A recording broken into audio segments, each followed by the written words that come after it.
and welcome. Thank you so much for your interest in District 21 and for joining us as a substitute, either as a guest teacher or a guest secretary or health assistant or teacher assistant.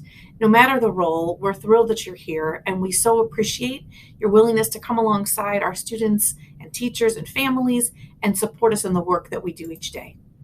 We want to take some time to just do a brief overview of the district and talk to you about some of the very critical pieces of information that you need to know as you enter into our schools. One of the things that we want to make a mention of is our mission statement. We are really focused on becoming the place that ensures engaging and innovative and equitable and safe learning experiences for every student every day. And to do that, you see that our superintendent has also identified that it really is about commitment and care and about celebrating diversity and really using all of our resources to better meet the needs of our kids. We have 13 schools in our district. We have 3 middle schools, and we have 9 elementary schools and 1 early childhood school. Now, even though we have 1 dedicated early childhood school, several of our elementary schools also have pre-kindergarten programs for 3 and 4-year-olds. There are needs for teachers and TAs, teacher assistants, and secretarial work and health assistant work at all of these schools. And so as you get to know our schools, you might find which grade level bands you're more comfortable with, and you can request those within the Smart Find system that we'll talk a little bit more about soon. When we think about the strengths of our district, we know that we have a diverse population, and that only makes us stronger as a group and a community. Within that, we know that we have many different languages. And again, the wealth and treasure of those experiences for families that come from other places and are enriching our community are all that more beneficial to the rest of us as well. We have about 72 languages that are spoken in the district, and you can see our top 5 languages currently. And then again, there's many, many others that are spoken in our communities. And our students are just enriched by those experiences, both at their homes as well as at school. One of the other ways that we're dedicated to our own growth is really committing to continuous improvement in lots of ways. But 2 of those that we wanted to call out specifically are about culturally responsive education. This particular graphic here will link you to an article. And although the article says how to develop culturally responsive teaching for distance learning, and we hope we won't have to be in distance learning really this year, but it really is a good article to help you understand what culturally responsive education is. And so it's just a nice place to start for some of your own information. But really it's getting to the heart of not making assumptions about students, about looking at the benefits of their backgrounds and what they're coming to us with in terms of their own background and skills, and really embracing that and helping every child move forward to what they can achieve. The second resource, Fostering Resilient Learners, is really about what we as the adults can do to benefit those students who are coming from hard places. And right now we're all coming from some struggles, potentially with COVID and how that's impacted you and your family, and our students are no different. They've been through a heck of a year and a half and continue to grow and kind of try to get back to the normal that we can all work together to provide for them. But really, Fostering Resilient Learners is about what are our behaviors as adults that can help to de-escalate a situation with students, can come alongside them and help support them, and realize that whatever the student is doing is not reaction at us. It is just coming from what they need. And so how can we come alongside students and help them best meet those needs? This is a great resource by Kristen Sowers and Pete Hall. It's something that many of our buildings have taken time to study. And so it's linked here for you just for your background information, but it will also take you to an article, basically a handout from the work of Fostering Resilient Learners that talks about how important taking care of the brain is, taking care of the brain by drinking water and getting physical exercise and all the things that we can help students to do so that it helps them to self-regulate. And so more information can be found there as well. We are not where we'd like to be. We are in the path of continuous improvement always. And these are just 2 things that we're really working on quite a bit, in addition to lots of other things like strengthening literacy and so on. When we think about being in our schools right now, we want to make sure that we stress health and safety. We want to be together. We want to have the kids with us in school. And so we're doing everything we can to mitigate the issues that might make that not possible. And so one of the things that we do is we all commit to face coverings when we're with others in our schools. So the only time we can be without is if we're in a space alone, and that otherwise we are with our masks at all times. We are trying to keep distance between students. A 3 feet guidance is what is now encouraged. Kids can sit at pods. They can sit in groups of 4. We're able to do those things based on both our vaccination rates as well as our masks and the other safety measures we're taking. You will see these tall silver pedestals all throughout the schools, and they are sanitizing stations. So they have sanitizer in them. There is a pump at the base that you just step on, and it gives sanitizer. Don't step on it too hard. You might get a little more sanitizer than you'd like, but they are around the building for everyone's use. We also have cleaning products in the rooms, but remember the bulk of the cleaning is for our custodians to address, and they're doing a wonderful job taking care of our spaces each and every day. In addition, the other elements of school safety very important for you is that you are always checking into the front office. You will be asked simple verification questions for your own health. You will be given a substitute lanyard that you'll be able to use all day, and we ask you to wear that all day. And then you'll also be given a sticker that comes through our Raptor process. That's a machine where the very first time you enter a school, you'll be asked for your driver's license, and the secretary will take that driver's license and put it through our system and give you your license back. And then you'll be in that system going forward. So you only have to do it the first time you're with us. And then they'll give you an ID sticker when you come into the schools and check in. Another piece to keep in mind is that we do drills, and you might remember some of those from your school days, but we do drills throughout the course of the year that we're required to do, and those include tornado and fire and intruder drills and bus drills. And we also follow an acronym called ALICE, and you have training that you'll be required to do through HR that will tell us more about ALICE.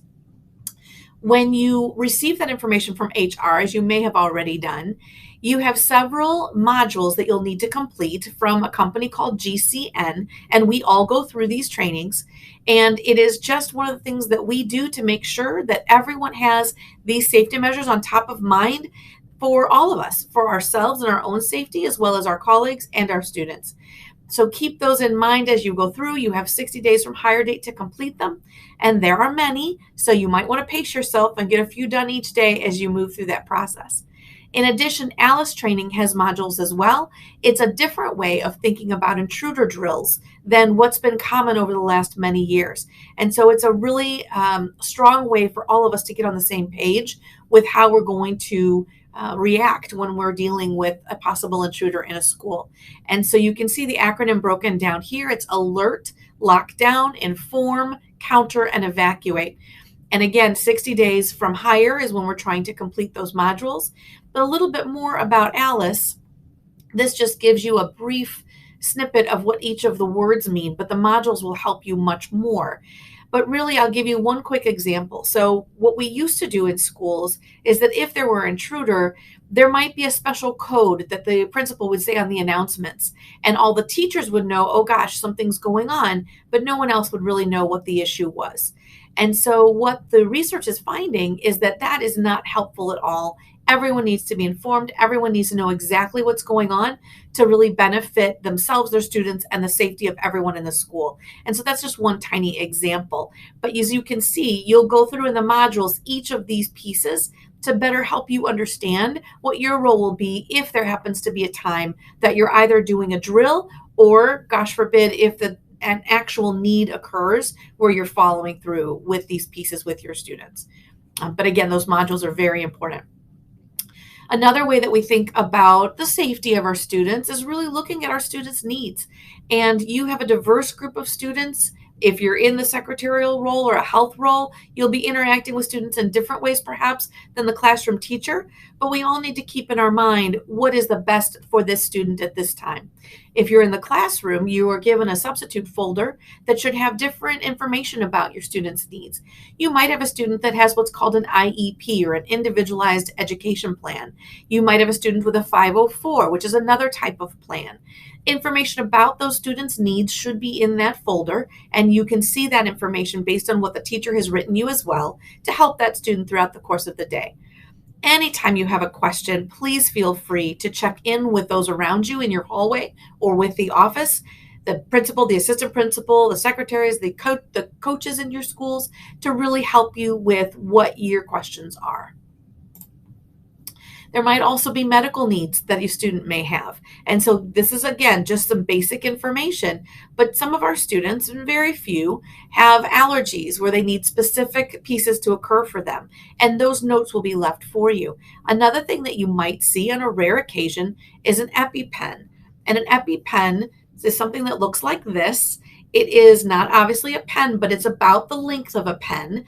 And it is medicine that a child who has a severe allergy can deliver to themselves if they're old enough, or health assistants or nurses are helping to deliver the medicine. And there's a practice EpiPen. This is called a trainer. And all of the offices have these. And so if you're interested in seeing how it works, you can go to the office and ask to see the EpiPen. But we have also linked a video here for you as well that will show you how a student uses an EpiPen. It is for those severe allergic reactions when a student needs to have their pen right away to deliver medicine to them. They grip it firmly, the blue lid is taken off, and they basically push it into their thigh and hold it still. The video does a great job of showing you what that looks like, and your nurse's office can help you as well. Go packs are backpacks that are in the classrooms that are in the event that we have to leave the room and we're going off site, for instance, for a fire. We would take that pack as the adult, we'd take that with us and take it where we were going with the students. There are just basic emergency pieces in those packs. And I know we're going through a transition in the district of what those packs look like. So you may see a clear backpack. You may see something that's more like a fanny pack. We're in transition with those at the moment. So take a look around the room. You may see one. You can always ask others if you want to know where those are in your room. With regard to gloves and proper removal, that's just a quick reminder. You will also see in your GCN modules, you never need to be the one that is cleaning up a need in the classroom in terms of a spill from a student getting sick or a student's bloody nose. That's something where you're calling the office and you're getting help so that someone is coming from the custodial team to take care of that. However, if you ever have a situation where you are putting on gloves and supporting a student, just remember that when you're removing those gloves, you're really doing them from the outside in to make sure everything that shouldn't be touched is kept safe from you. And so the proper removal here will help you as well as the GCN modules. When we think to those specific needs of students again, and this is back to the academic needs of students more than the physical needs of the students, but we have different programs. And so you might have a teacher who comes in to co-teach with you to support some of the students who have special education needs. You might be serving as a teacher assistant in one of our specialized programs, which you'll see listed here as well. But we have many different programs and many different layers of support and levels of support in order to best meet the needs of our students. So when you're making your decisions about where you'd like to sub in our district, and we're grateful for you in every one of our schools, there are some pieces on our website. And again, you can look at this presentation and the agenda, which both have links, on the substitute page within our website. And these will provide you those links as well. But on our substitute page, we have a substitute handbook that will help you with just basic information. It will talk about the rates as well as other pieces of information about the daily schedules right here. Sorry, I'm pulling it up really quickly. So you'll see the staff handbook, and then throughout you can see district maps. You can look at the calendar. All kinds of information is in that handbook for your reference. In addition, we are using SmartFind Express as our tool for getting jobs, for being able to update your information. You can even use SmartFind to identify the days that you're not going to be available and you just don't want those calls from the district. And so you might say that, heck, the month of January, I'm just not available. And so you can enter those dates as non-work days so that it limits the interactions that SmartFind has with you during that time frame. But you can look at this Smart Guide Express guidance document for your reference for how to do some of these tasks within SmartFind, and you can always reach out to HR to get more information as well. We are going to end this portion here. And again, please know that we are here to help you, whether that's the HR department or whether it's the school offices once you're starting into our schools. But we're thrilled that you're with us, and we so appreciate your willingness to take that time to really support our students and teachers. We're going to have some other segments to these trainings as well, and you can see those based on your needs with the roles that you're picking up. So once again, welcome. Thank you so much, and take care. Thanks for watching.